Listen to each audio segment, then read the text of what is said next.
कैसे हो? I hope अच्छे होंगे। आज हम बात करेंगे 15.3 की और 15.2 में जो अंतिम क्वेश्चन रह गया था उसकी भी हम आज बात करेंगे। तो सबसे पहले अपन देखते हैं 15.1 से प्रश्न नंबर 9 कि दी गई आकृति में ए बी सी डी में एक आयत है, यानी ए बी सी और डी ये एक आयत है। भुजा ए बी 10 सेमी और बी सी 7 सेमी है। ए बी तो ये होगी 10 सेमी और बी सी ये कितनी है 7 सेमी। और आयत की आमने सामने की भुजाएं बराबर होती है, तो ये 10 है तो ये भी 10 हो जाएगी और ये 7 है तो ये भी 7 हो जाएगी। आयत के प्रत्येक शीर्ष पर 3.5 सेमी त्रिज्या के वर्त खींचे गए। जैसे कि ये शीर्ष है तो यहाँ से ये वर्त खींचा गया इस प्रकार, ठीक है। तो देखो इस प्रकार ये जो ये वर्त होगा और अपने पास ये इतना सा ही भाग है, ये भाग जो है तो इसे बोलेंगे अपन चतुर्थांश। क्या बोलेंगे? चतुर्थांश, ठीक है। जिसकी त्रिज्या 3.5 है, तो यहाँ से लेके यहाँ तक ये त्रिज्या ना ये कितनी है 3.5। तो छाया की दीवार का क्षेत्रफल ज्ञात है। छाया की दीवार कौन सा है? ये है। इसका अपन को कितना क्षेत्रफल है ये अपन को ज्ञात करना है। तो देखो सबसे पहले कोई भी छाया की दीवार आपको निकालना हो तो जो छाया की दीवार जिस आकृति में बना हुआ है सबसे पहले उस आकृति का क्षेत्रफल निकालो। तो ये छाया की दीवार है इस एबीसीडी आयत में बना हुआ है, तो आयत की भुजाएं अपन को दी हुई है और आयत का क्षेत्रफल लंबाई गुणा चौड़ाई होता है। तो लिखो सबसे पहले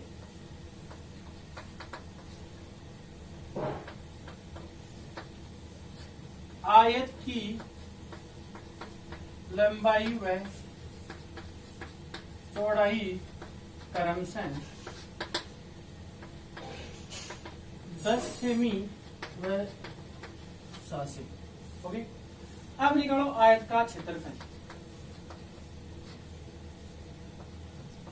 आयत का क्षेत्रफल सूत्र होता है क्या? लंबाई गुणा चौड़ाई। एल यानी लंबाई और बी यानी चौड़ाई। तो यहां से कितना हो जाएगा देखो, यानी 10 गुणा 7 यानी बराबर हो गया 70 वर्ग सेमी। क्षेत्रफल का मात्रक वर्ग सेमी, वर्ग मीटर, वर्ग किलोमीटर आदि होता है। यहाँ पूछा अपने पास सेमी में तो हो जाएगा वर्ग सेमी। अब इस पूरी आकृति का आ गया, इस पूरी आकृति में से हम ये भाग ये और ये 4 भाग हो गए और 4 चतुर्थांश हो गए। ये उठा देंगे ना तो ये भाग अपने पास बच जाएगा। तो अपन को निकालना चतुर्थांशों का क्षेत्रफल। तो लिखो कि 4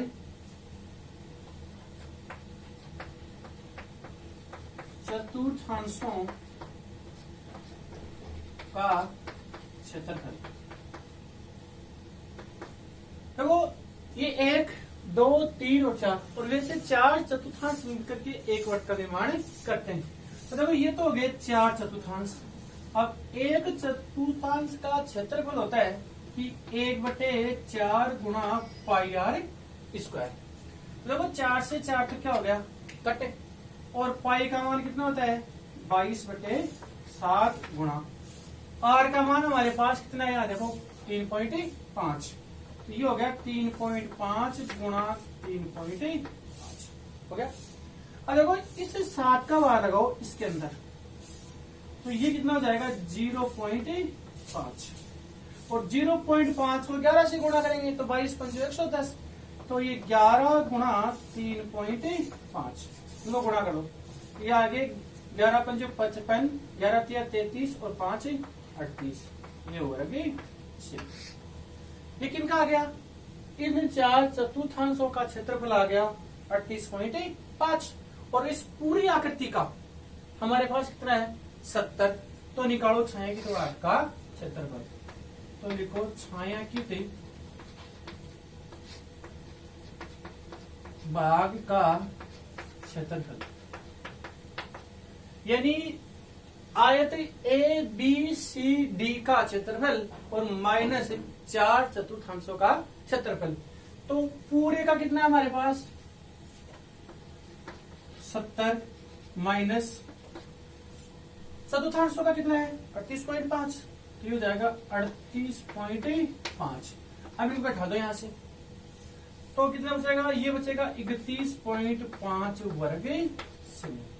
तो अतः छायांकित भाग का क्षेत्रफल बराबर 38.5 वर्ग सेमी। ये अपना क्या हो गया, आंसर हो गया। यानी एकदम से इजी तरीके से अपन छायांकित भागों का क्षेत्रफल ज्ञात कर सकते, बस अपन को ये पता होना चाहिए कि ये कौन सी आकृति में बना हुआ है। तो आशा करता हूं कि आपको ये अच्छी तरह से समझ में आ गया होगा। तो यहाँ से आप इसको स्क्रीनशॉट लेके आराम से बाद में समझ सकते हैं। कहीं समझ में नहीं आए तो आप कमेंट करो, कमेंट में अपने महत्वपूर्ण सुझाव हमें दीजिए। अब हम बात करते हैं 15.3 की। 15.3 में पहले प्रश्न से अपन शुरुआत करते हैं। 15.3 प्रश्न नंबर 1, 14 सेमी भुजा वाले वर्ग के अंतःवर्त की परिधि ज्ञात कीजिए। देखो 14 सेमी भुजा का एक वर्ग है, तो अपन एक बार इसका चित्र बनाते हैं कि ये तो हो गया 14 सेमी भुजा का एक वर्ग। वर्ग की प्रत्येक भुजा समान होती है। ये हो गया ए, ये बी और ये सी और ये डी। अंतःवर्त की परिधि, अंत यानी इसके अंदर क्या बन रहा है, एक वर्त बन रहा है। तो अंदर वर्त बनाओ।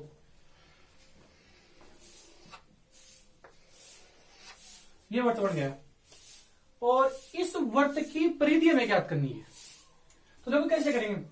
अब ये होगी वर्ग की भुजा और इस वर्ग की जो भुजा होती है, अगर भाई यहां तो ये कितनी है 14 सेमी, ठीक है। अब यहां से यहां पर मिलाएंगे ये भाग, ये भी कितना आएगा 14 सेमी। ये मिलाएंगे यहां से यहां तक, ये भी कितना आएगा 14, क्योंकि ये बिंदु और ये बिंदु आम वर्ग की सभी भुजाएं बराबर होती है।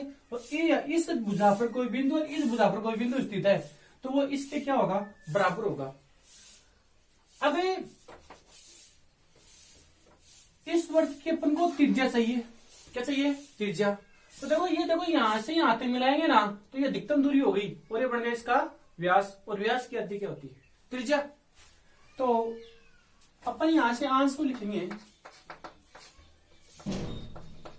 वर्ग की भुजा 14 सेमी, ठीक है।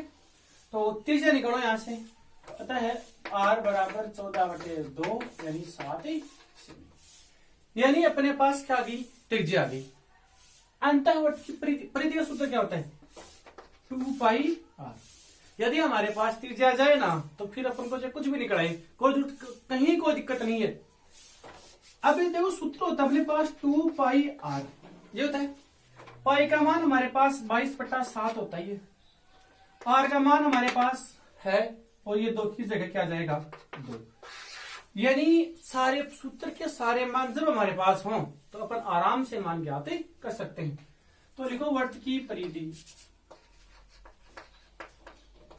अंतःवर्त की परिधि, सूत्र होता है 2πr। देखो 2 की जगह 2, पाई का मान 22/7, तो 22/7, त्रिज्या 7 सेमी हो गई। ये 7 से 7 कट गया, 22 को 2 से गुणा किया 44। अब सेमी में है तो परिधि जैसे लंबाई होती है, दिया जाएगा 44 सेमी। तो लिखेंगे अतः 14 सेमी भुजा वाले वर्ग के अंतःवर्त की परिधि बराबर 44 सेंटीमीटर। बस इतना सही है, अब कुछ भी नहीं करना, बस प्रश्न को समझो और समझ के उसके मान यहाँ रख दो। शायद ये समझ में आया होगा। यानी प्रश्न को आराम से समझने की कोशिश करो। मैंने पहले भी कहा था कि सूत्र याद रखो, फिर कोई दिक्कत नहीं है। अब अपन बात करते हैं नेक्स्ट प्रश्न की। नंबर 2, किसी वर्त की परिधि व त्रिज्या का अंतर 74 सेमी है तो उस वर्त का क्षेत्रफल ज्ञात कीजिए। देखो क्षेत्रफल ज्ञात करना है, सूत्र होता है हमारे पास πr²। पाई का मान 22/7, आर का मान हमारे पास नहीं है, तो फिर 74 क्या है, ये है देखो परिधि और त्रिज्या का अंतर। परिधि 2πr और त्रिज्या क्या होती है r। तो देखो इसको कैसे सोल्व करेंगे अपन। लिखा माना वर्त की त्रिज्या क्या मान लेंगे, r मान लिया, r सेमी, और वर्त की परिधि ये होती है 2 पाई आर। अब प्रश्न में कह रहा है कि दोनों का जो अंतर है वो 74 है, तो लिखो प्रश्नानुसार परिधि 2 पाई आर, तो 2 पाई आर माइनस त्रिज्या आर और बराबर हो गया। अब देखो पाई का मान रखो यहां से 2 गुणा पाई का मान 22/7, आर का मान है नहीं तो ये आर और माइनस बराबर 74, इनको गुणा कर दो 22 दूनी 44, ये तो हो गया 44 R/7 और माइनस आर बराबर 74।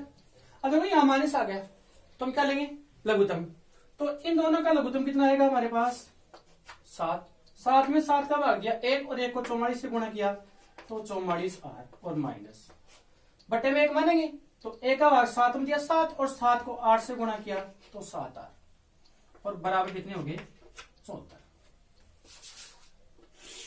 अब देखो 44 में से 7 गए तो हमारे पास बच गया 37 R और बटे में 7 और बराबर 74 हो गया ना। अब ये देखो 37 के पहाड़े से कटेगा 37 एक बार और ये कटेगा 37 के पहाड़े से 2 बार, यहां तो आर ही बचा और ये 7 और इसको 2 से गुणा कर दो तो ये आर बराबर 7 दूनी 14 सेमी, यानी वृत्त की जो त्रिज्या है हमारे पास कितनी आ गई 14 सेमी। अब त्रिज्या आगे क्षेत्रफल अपन ज्ञात कर सकते हैं, तो देखो अतः है वृत्त का क्षेत्रफल पाई आर स्क्वायर, तो पाई का मान 22/7, आर का मान कितना है 14 और गुणा में 14, 7 एकम 7 और 7 दूनी 14 हो गया ना। और इनको गुणा कर देंगे इधर तो ये 22 दूनी 44 और गुणा 14 और दोनों को गुणा कर दो 14 चौक 56 असल की 5 और 56 5 61 तो 616 वर्ग सेमी। तो देखिए अतः है वृत्त का क्षेत्रफल 616 वर्ग सेमी होगा। यानी कुछ भी नहीं करना, प्रश्न को समझो और समझ के प्रश्न को यहां अपन लिखो, उसके बाद में आंसर अपने आप ही आ जाएगा। बस ये याद रखना है कि अपन को ज्ञात क्या करना है, उसका सूत्र क्या होता है। तो यहां से अपन आराम से इस प्रश्न को समझ सकते हैं। अब हम बात करेंगे प्रश्न नंबर 3 की। दी गई आकृति में वृत्त का केंद्र O है, यानी ये वृत्त का केंद्र क्या है O है। कोण AOB बराबर 90 डिग्री, OA बराबर 3 सेमी। देखो ये वृत्त का केंद्र और ये A, तो ये बन गई इसकी त्रिज्या यानी R का मान हो गया। तो छाया की भाग का क्षेत्रफल क्या, ये छाया की भाग, तो ये क्या बन गया ये वृत्त और ये जीवा, ये कोई वृत्त है और ये जीव है। यदि अब ये जीव होंगे ना, अब इस जीवा ने वृत्त के 2 भाग बनाए तो इसको बोलेंगे अपन लघु वृत्तखंड और इसको बोलेंगे दीर्घ वृत्तखंड। अब ये वृत्तखंड बन गया, क्या बन गया वृत्तखंड। और वृत्तखंड का क्षेत्रफल ज्ञात करने का सूत्र हमारे पास होता है, क्या होता है, यानी पाई आर स्क्वायर थीटा बटा 360 minus 1/2 R square sine theta. यहां से हमें क्या क्या मान चाहिए, ये तो पाई का मान चाहिए 22/7 होता है, आर यानी त्रिज्या चाहिए, त्रिज्या हमारे पास 3 है, थीटा का मान 90 डिग्री है, सब कुछ है हमारे पास, कोई दिक्कत नहीं है। तो अपन डायरेक्ट ये फॉर्मूला अप्लाई कर सकते हैं। यानी इस प्रकार आप ये देख लिया करो उसका सूत्र क्या होता है, उस सूत्र का कौन सा मान हमारे पास नहीं है, जो मान नहीं होता है वो निकलेगा कैसे, ये बात प्रश्न में दी हुई होती है। अब यहाँ सब कुछ दिया हुआ है, डायरेक्ट फार्मूला अप्लाई कर सकते हैं। तो वृत्त की त्रिज्या कितने हमारे पास 3 सेमी, कोण यानी थीटा बराबर 90 पहुंचने की तो आपका क्षेत्रफल ज्ञात करना है, तो लगाओ डायरेक्ट फॉर्मूला। तो छाया की 3 भाग का क्षेत्रफल, तो ये हो जाएगा पाई आर स्क्वायर थीटा बटा 360 minus 1/2 R square sine theta हो गया। लिखो पाई का मान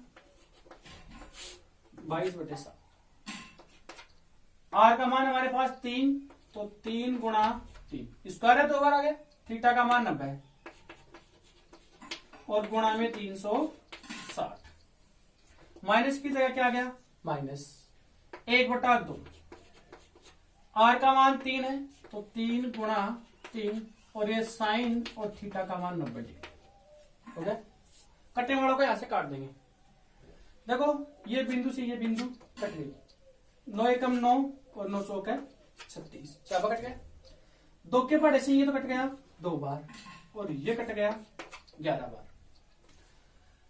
अभी इनको गुणा करो, 11 11 3 33, और 33 को 3 से करेंगे तो 99, यानी 99 बटे ये 7 गुणी 14, माइनस 3 को 3 से गुणा किया 9, और ये होगा साइन 90, और साइन 90 का मान कितना होता है, 1 होता है।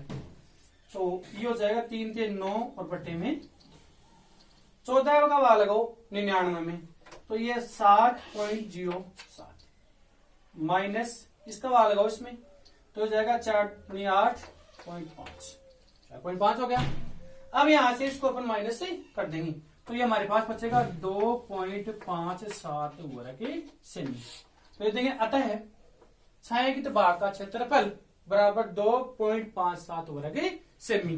बस यहां से अपना प्रश्न सोल्व हो गया, कुछ नहीं करना है, सूत्र लगाया, मान रखा और आंसर अपने पास आ गया। यही काम अपने 15.2 में किया था, यानी सूत्र में मान रखो, जो मान दिए वो रखो, और आंसर अपने आप ही आ जाएगा, सोल्व कर दो, बस यही काम करना है। समझ में आया होगा। अब हम बात करेंगे प्रश्न नंबर 4 की।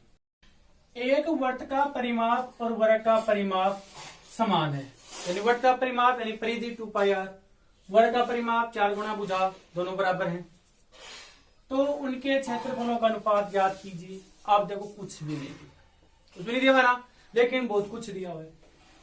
ये तो ज्ञात करना है, ये अपन को दिया हुआ है, दिया हुआ है ना। देखो सबसे पहले लिखे माना वृत्त की त्रिज्या, माना वृत्त की त्रिज्या, वृत्त की त्रिज्या बराबर 8 सेमी मान लिया। अब भुजा भी माननी पड़ेगी, और वर्ग की भुजा, वर्ग की भुजा बराबर ए, त्रिज्या आर मान ली, भुजा ए मान ली। अब परिमाप है वर्ग के परिमाप के बराबर है, वर्ग का परिमाप वर्ग के परिमाप के बराबर है, तो लिखो प्रश्नानुसार, प्रश्नानुसार यानी वर्त का परिमाप, वर्त का परिमाप बराबर है वर्ग के परिमाप के, तो वर्ग का परिमाप, वर्ग का परिमाप 2πr, वर्ग का परिमाप 4 गुणा भुजा, तो 4 और गुणा भुजा ये होगी, यहां से 2 कट गया 2 बार। पाई का मान 22/7 गुणा r बराबर 2, ये 2 के पहाड़े से 11 बार, और ये 2 के पहाड़े से कट गया ना। अब देखो ये r है ना, इसके भाग में आ जाएगा ना, तो यहां क्या बच गया, यानी a बटा r बराबर 11/7। a का मान तो कितना आ गया 11, r का मान कितना आ गया 7, तो लिखो a बराबर 11 सेमी और r बराबर 7 सेमी आ गया हमारे पास। ये मान हमारे पास a यानी भुजा भी और r यानी त्रिज्या भी।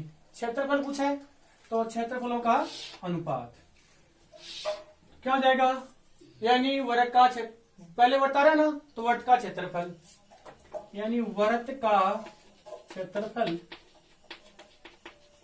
और अनुपात वर्ग का क्षेत्रफल। वर्ग का क्षेत्रफल पाई आर स्क्वायर, तो पाई आर स्क्वायर अनुपात वर्ग का क्षेत्रफल भुजा स्क्वायर, तो भुजा ए तो ए का स्क्वायर। आर का मान ए का मान है तो रखो, पाई का मान 22/7, आर का मान हमारे पास 7 है, तो 7 गुणा 7 और अनुपात भुजा 11, तो 11 का स्क्वायर 7 से 7 कट गया, 22 को 7 से गुणा किया 154, अनुपात 11 का वर्ग 121, दोनों को काट देंगे, तो ये कटेगा 11 का पहाड़े से 14 बार, और ये कटेगा 11 का पहाड़े से 11 बार, तो ये आ गया 14:11। अतः वृत्त का क्षेत्रफल और वर्ग का क्षेत्रफल का अनुपात 14:11 होगा। बस आंसर अपना 100। कुछ नहीं किया ना, जो मान दिया है उसको यहां से अपने सोल्व किया, बस यही आपको करना है। यानी प्रश्न को समझो क्या पूछा है, उसके हिसाब से अपने सूत्र अप्लाई करेंगे तो सारा का सारा अपने पास ही हो जाएगा। तो आप इसका यहाँ से स्क्रीनशॉट आराम से ले सकते हो और बाद में आराम से समझ सकते हो। 10वीं क्लास में आप हो तो वो इतनी समझ आपको है कि हमने कौन से सूत्र अप्लाई किया है, कौन सा नहीं। फिर भी नहीं है तो आप कमेंट करो, जिससे कि हम अगली वीडियो में कोई प्रश्न दूसरा बढ़ाए तो उसको गहनता से हम समझाने की पूरी कोशिश करें। इसके बाद हम बात करते हैं प्रश्न नंबर 5 की। एक वृत्ताकार पारक की त्रिज्या 3.5 सेमी है, 3.5 मीटर है। पारक के चारों ओर यानी बाहर की तरफ 1.5 मीटर चौड़ा फुटपाथ बना हुआ है। तो फुटपाथ का क्षेत्रफल क्या है, जो कैसे, जैसे कि ये हमारे पास हो गया एक खेत, पार्क हो गया, इसका ये है इसका केंद्र और ये इसकी त्रिज्या, ये है 3.5 हो गया ना। चारों ओर फुटपाथ बना हुआ है तो बाहर की तरफ, तो ये बन गया इसके चारों ओर क्या, फुटपाथ 1.4 मीटर चौड़ा। तो ये दूरी होगी हमारे पास 1.4, ठीक है। अब देखो ये बन गया सेकेंडरी वर्ग। तो सेकेंडरी वर्ग का सूत्र मैंने बताया था कि पाई कोष्टक R1 का स्क्वायर माइनस R2 का स्क्वायर, ये होता है बड़ी त्रिज्या R1 और छोटी त्रिज्या R2। अभी ये यहां से लेके ये और ये दो 3.5 ये, अभी ये 1.4 इतना सा, तो ये 3.5 और ये 1.4, तो ये तो जाएगी R1 और ये हो जाएगी R2, ठीक है। तो लिखो पारक की त्रिज्या, पारक की त्रिज्या यानी R2 बराबर 3.5 मीटर। अब लिखो फुटपाथ सहित पार्क की त्रिज्या, तो फुटपाथ सहित पार्क की त्रिज्या ये हो जाएगी R1। अब देखो ये तो 3.5, तो 3.5 प्लस 1.4 तो बराबर 4.9 मीटर हो गया ना। अपन को तो निकालना है फुटपाथ का क्षेत्रफल, ये निकालना है, चाहे फुटपाथ का निकलवाए, चाहे सेकेंडरी वृत्तों द्वारा परिबद्ध भाग का क्षेत्रफल निकाले, या दो वृत्तों द्वारा परिबद्ध भाग का क्षेत्रफल आपको निकलवाए, तो आपको यही सूत्र काम में लेना है। तो लिखो फुटपाथ का क्षेत्रफल,